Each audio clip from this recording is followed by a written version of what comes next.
Hey guys, good morning and welcome to my new vlog. और आज बात करेंगे हम 75 हार्ड के बारे में। तो 75 हार्ड क्या है? ये एक चैलेंज है जिसमें आपको एक 75 दिन तक एक फिक्स्ड रूटीन में रहना होता है। उसमें टाइम पे सोना, टाइम पे जगना, टाइम पे खाना, ये सारी चीज़ें होती हैं। और कुछ चीज़ें अवॉइड करनी होती हैं आपको। जैसे आपको कोई भी प्रोसेस्ड फूड नहीं खाना है ना, आपको कोई भी नशे नहीं करने। इसके अलावा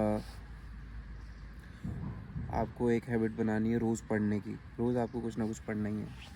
और मैं आपको मेरे 75 हार्ड के बारे में बताता हूँ कि उसमें क्या क्या चीज़ें रहेंगी। सबसे पहला, टाइम पे उठना और टाइम पे सोना। दूसरा पॉइंट, टाइम पे खाना खाना। सुबह का खाना 10 बजे के आसपास हो जाना चाहिए, 10 से 11 के बीच में।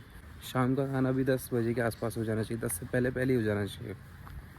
और जिस दिन मेरे शोज़ वगैरह होंगे उस दिन मैं ट्राई करूँगा कि मैं घर से ही खा के जाऊँ, वहाँ पे कुछ एक्स्ट्रा कैलोरीज वाला खाना ना खाऊं, क्योंकि कैलोरी डेफिसिट में भी रहना, अपना प्रोटीन इंटेक भी पूरा करना है। तो वहाँ पे ज़्यादातर हो सकता है कि एक्सेस कैलोरी वाले फूड मिलते हैं, जो भी अपने होटल्स वगैरह हैं, जो भी लाउंज वगैरह हैं। तो उसमें मैं ये ट्राई करूँगा कि उसमें मैं कम ही खाऊँ, मतलब जितना हो सके मैं अवॉइड करूँ। तीसरा पॉइंट है न्यू स्किल सीखना। तो मैं कोई भी एक न्यू स्किल सीखूँगा जिसके जो मेरे सेल्फ डेवलपमेंट में, जो मेरी सेल्फ ग्रोथ में ज़्यादा मेरे को हेल्प करे। अगर कोई भी एक स्किल अगर आपकी लाइफ में इम्प्रूवमेंट ला रही है तो वो बहुत बड़ी बात है और बहुत अच्छी बात है, आपको सीखनी भी चाहिए। चौथा पॉइंट है एक्सरसाइज। एक्सरसाइज में 75 हार्ड में 2 टाइम की एक्सरसाइज रहती है, एक इंडोर और एक आउटडोर। अभी तो जिम तो है नहीं, तो इंडोर तो कैसे करूँ, तो दोनों ही आउटडोर ही होंगी। और दोनों इस तरीके से होंगी कि जो मॉर्निंग की होगी उसमें रनिंग होगी और उसमें पुशअप्स वगैरह और ये सारी वेटेड एक्सरसाइज रहेंगी, बॉडी वेट एक्सरसाइजेस। और जो शाम का है वो यूँ है कि 10,000 स्टेप्स पूरे करने हैं। अभी शुरू में तो यही रहेगा, फिर धीरे धीरे करके इसको भी बढ़ाएंगे। अभी तो बॉडी यूँ है कि अभी तो बॉडी बहुत वीक है, तो जितना हो सकता है मैं उतना खुद को पुश करने की कोशिश करूँगा। और चौथा पॉइंट है कि कोई भी एक स्टार्टअप स्टार्ट करेंगे, फिर उसको 75 डेज़ में मतलब अच्छी रिसर्च करके उसको, मतलब 75 दिन में उस स्टार्टअप को अच्छा ग्रो करवाने की कोशिश करेंगे। और मैं कोई भी एक इंटरनेशनल लैंग्वेज सीखूँगा, तो आप मेरे को कमेंट करके बता देना मेरे को कौन सी सीखनी चाहिए, जिसको ज़्यादा पता हो कि कौन सी अपने करियर वाइज या फिर सेल्फ डेवलपमेंट में जो काम आ सकती है। और अभी तो मैं बहुत सारी चीज़ें ऐसी हैं जो मेरे को अभी रिसर्च करके लिखनी भी है 75 आर्ट के बारे में, क्योंकि कुछ चीज़ें इम्प्लीमेंट करना बहुत मुश्किल होता है, कुछ चीज़ें बहुत इजी होती हैं। तो मैं अपने हिसाब से, मतलब मेरे रूटीन के हिसाब से, मैं उसके हिसाब से बनाऊँगा। फिर मैं मतलब मेरे प्रोफेशन के हिसाब से बनाऊँगा।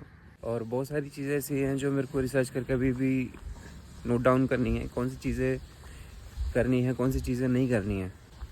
और वो फिर मैं मेरे हिसाब से देखूँगा। यार मेरा रूटीन अलग है, मेरा करियर अलग है, मतलब मेरा, बोलते हैं ना, मेरा वर्क फ्लो अलग है, पूरे दिन का अलग है। तो बहुत सारी चीज़ें फ़िट होती हैं, बहुत सारी चीज़ें फ़िट नहीं होती। तो कई सारी चीज़ें हैं जो मैं अवॉइड करूँगा, जो 75 में होती हैं लेकिन मैं नहीं करूँगा। और बहुत सारी चीज़ें ऐसी भी हैं जो मैं करूँगा भी सही, लेकिन वो मैं मेरे हिसाब से करूँगा बस। बाकी मेरे को बताना यार और क्या क्या कर सकता हूँ मैं, मतलब किस किस तरीके से मैं सारी चीज़ें इम्प्रूव कर सकता हूँ। और हाँ, 75 हार्ड में एक और चीज़ है, मेरे व्लॉग्स डेली आएंगे। कट लग गया। और मेरे व्लॉग्स डेली आएंगे, यूँ है 75 हार्ड में। एक मेरी जो एक्टिविटी है व्लॉगिंग की, ये कंटिन्यू रहेगी, वो ये एक भी दिन नहीं टूटेगी। और बता देना यार मेरे को, और भी जो भी है कमेंट करके मेरे को बहुत सारे सजेशंस दे देना।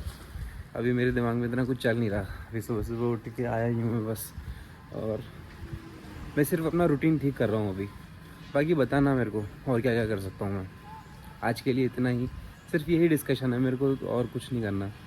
और मैं ये आज अभी सुबह जब मैं अपलोड करूँगा, आज सुबह ही रिकॉर्ड कर रहा हूँ मैं, आज सुबह ही रिकॉर्ड कर रहा हूँ मैं, क्योंकि कल मैं कुछ भी नहीं कर पाया। मैं कल शाम तक सिर्फ अपने कमरे में ही था, इसके अलावा मैंने कुछ भी नहीं किया। तो अभी तक के लिए बाय बाय। और मेरे को बता देना यार क्या इम्प्रूवमेंट करना चाहिए, कौन कौन सी चीज़ें अप्लाई करनी चाहिए। तो thank you so much. And bye bye आज के ब्लॉग के लिए।